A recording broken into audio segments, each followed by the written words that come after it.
For my plant slide, I have decided to do my research on bleeding hearts, scientific name Lamprothgapnos spectabilis. They are one of my favorite flowers. So the bleeding heart scientific name is Lamprocapnos, family is Papaveraceae, order is Ranunculales, tribe is Fumaria. They were formerly known as Dicentra spectabilis, however, that was changed a few years ago to Lamprocapnos spectabilis. Additionally, their soil sits at a pH of 6.0 to 6.5. A little bit of information about bleeding hearts. Lamprocapnos spectabilis is one of 8 species of Lamprocapnos genus. They are a herbaceous plant with parted leaves and hanging flowers. Herbaceous meaning that they do not have a woody or um, bark textured um, stem out of the ground. They are a bush plant with these blooming flowers. Their name is pretty obvious from the heart-shaped petals and low-hanging or bleeding stamen that they have. They are native to East Asia, particularly in Japan, was where they were first discovered by um, English travelers, as well as now they are native to North America. And they are a member of the poppy family. So they are perennial, which means they are long-lasting and reproductive on their own. So you only really have to plant them once with success in order to have them come back every year. And these should be planted in early spring, and they bloom around mid-May to June. Um, they can last in low to high hydration soils, as well as mid to full shade, as well as no shade. These being perennials, they are very sturdy and they can handle a lot.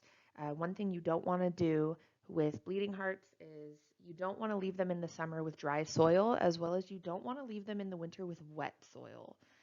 These two things will basically kill the plant in its entirety, as well as the foliage or the greenery part, the leaves and the bush plant part of the flowers goes dormant in the summer, and they are extremely poisonous if ingested.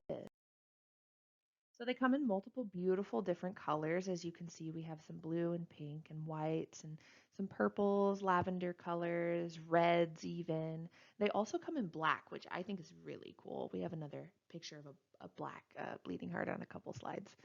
Um, these plants can grow up to 3 feet high, as well as the vines that the flowers actually hang off of tend to kind of hang sporadically off of the sides of the plant.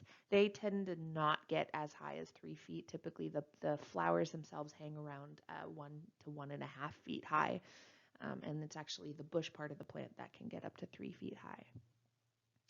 They enjoy moderate temperatures of 55 to 75 degrees. That is why they go dormant in the summer. Anything usually over 75 causes them to go dormant. They were discovered and brought to England by an explorer from the Royal Horticulture Society in 1846. So like I said earlier, they were discovered in Japan by this explorer, and he actually brought some of the flowers to England as part of the Royal Horticultural Society, and from there they were able to blossom. And it was actually in England where they were discovered to be perennials, and that you only had to plant them once, and then they were able to reproduce themselves annually. And they do not have any known insect predators. Well, there are some varieties that are, some of the 8 varieties that are prone to aphid infestations, but it's not too often when you find that. Typically because of the poison, they are kept pretty well protected by nature, and as well as they're not eaten by animals such as deer. So any garden lovers in the Pacific Northwest that just know you've got deer in your yard and they come up and they eat all your plants, a flower like bleeding hearts would be able to withstand the deer, as well as if you're just interested in other plants that can withstand deer. Deer don't eat daffodils, they don't eat coneflowers. There's a lot of different types of really pretty flowers that deer won't touch. Um, but bleeding hearts is one of them because they are just incredibly poisonous. And here are my sources. Thank you.